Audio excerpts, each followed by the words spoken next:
Le 19 janvier dernier, la première ministre néo-zélandaise Jacinda Ardern, 42 ans, très émue, après avoir été réélue en 2020, annonce sa démission au terme de 5 ans et demi de gouvernance. Elle accompagne sa décision de ses propos: je sais ce qu'il faut pour faire ce travail, et je sais que je n'ai plus assez d'énergie en moi pour lui rendre justice, je suis humaine. Nous donnons autant que nous le pouvons et aussi longtemps que nous le pouvons, et puis c'est le moment. Et pour moi, ce moment est arrivé. Celui de passer le relais, donc. Ainsi, le 7 février prochain, c'est Chris Hipkins, de son parti le centre-gauche, qui lui succédera. Cette décision remarquée, parce que inédite, ainsi commentée sur BFM Télévision par le porte-parole du gouvernement français Olivier Véran, c'est tout à son honneur d'être capable de considérer et de dire qu'elle ne se sent, aujourd'hui, plus assez d'énergie pour poursuivre les missions qui sont les siennes et d'être capable de laisser la place, si elle l'estime, en son âme et conscience va dans le sens de l'histoire récente qui prend en compte le facteur stress chez les politiques. Et la libération de la parole chez ces derniers. À l'heure où les millennials, arrivés sur le marché du travail, sont 80% à penser qu'ils imposent de nouveaux modèles, un équilibre vie privée-vie professionnelle, la quête de sens, la nécessité d'un management communicatif et l'envie de mobilité, nos dirigeants adaptent leur discours. Et s'autorisent eux-mêmes à fendre une armure devenue obsolète car moins en phase avec une société plus poreuse aux sensibilités individuelles et aux indices de pénibilité pris en compte, du reste, dans le calcul des retraites, sujet d'actualité s'il en est. Les journalistes plus ouverts à évoquer l'état de santé des politiques. Le 12 janvier, dans un entretien accordé au Point, le maire du Havre Édouard Philippe revient sur sa santé, déjà évoquée dans un entretien aux Parisiens le 8 octobre. Celui qui a littéralement blanchi sous le harnais du job de Premier ministre, vitiligo aidant, une partie de sa barbe a perdu de ses couleurs de mois en mois au fil de l'exercice, s'ouvre, cette fois, de son alopécie. Les sourcils sont tombés, ils ne reviendront plus. Les cheveux tombent, je ne suis pas sûr qu'ils repousseront, la barbe finit par tomber. Le fondateur du parti Horizon, qui pourrait briguer la présidentielle en 2027, le sait, mieux vaut se livrer à un point ferme avant que des rumeurs incontrôlées ne circulent. Ce qu'il passe sous silence, si estime que l'alopécie peut être due à un stress intense. Et difficile de ne pas relier cela à ses fonctions passées.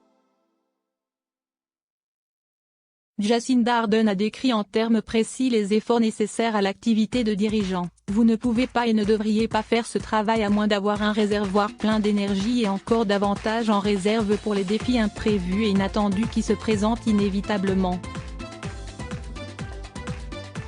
Édouard Philippe, Nicolas Sarkozy. Ces politiques qui ont révélé ou caché une maladie. La santé des politiques de haut niveau, soumis à des pressions intenses, en manque de sommeil le plus souvent, constamment soumis à des aléas, ne peut plus être occultée, y compris par les journalistes qui ne se censurent plus à ce sujet. Terminé le temps où un Jean-Marie Cavada n'osait pas poser de questions de santé au président Georges Pompidou, 4 mois avant son décès en 1974.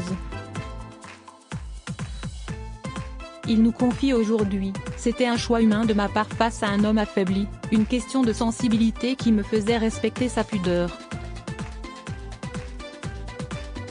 Peut-être que je ferai différemment désormais. Si est une époque possiblement révolue.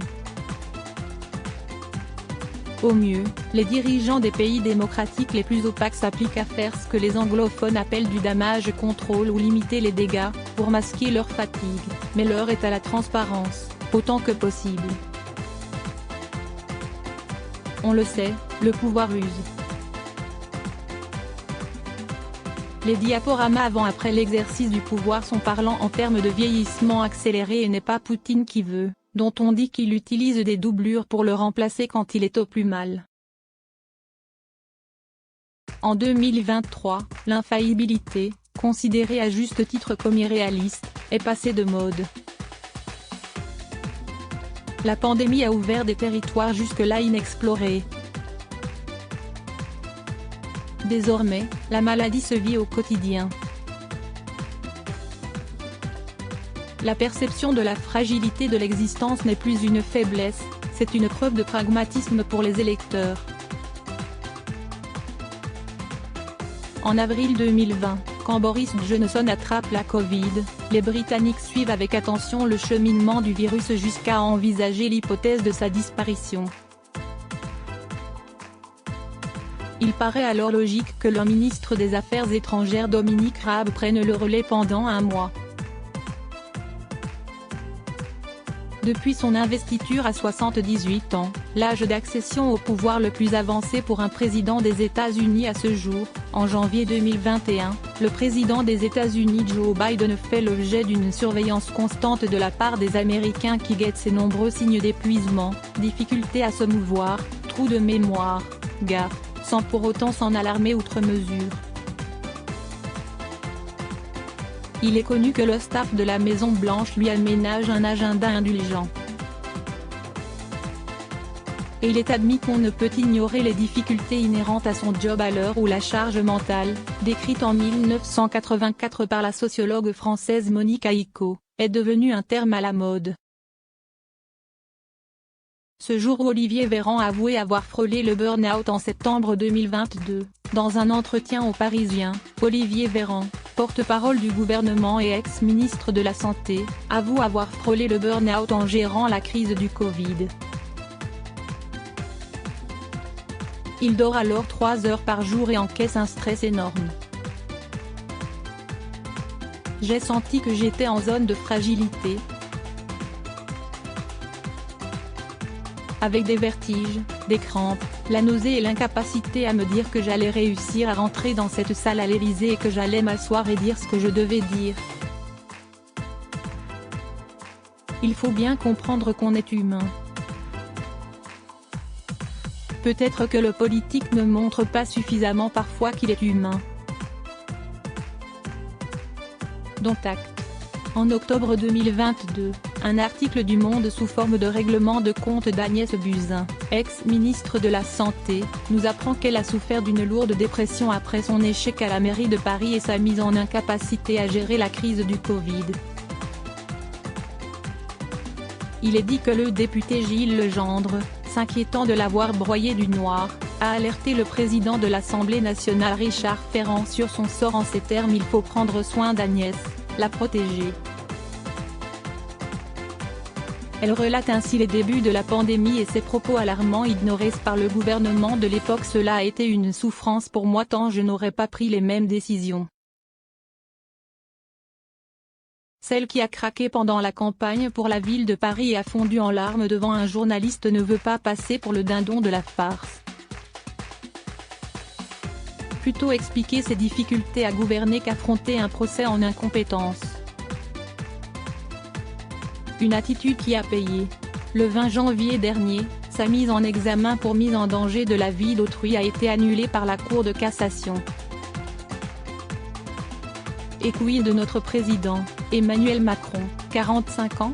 Le 15 novembre dernier, alors qu'il devait rencontrer le président de la République populaire de Chine Xi Jinping juste avant l'ouverture du G20 organisé par l'Indonésie, un membre de son entourage a brisé les derniers tabous en confiant au point « il est fatigué ». Des propos qui ne l'auront pas décrédibilisé. Au contraire, ils n'auront que contribué à témoigner de son implication et à écarter une image de winner un peu trop connotée années 80. Pour l'année 2023, le président de la République a par ailleurs formulé un souhait de bienveillance, l'anti-stress par excellence.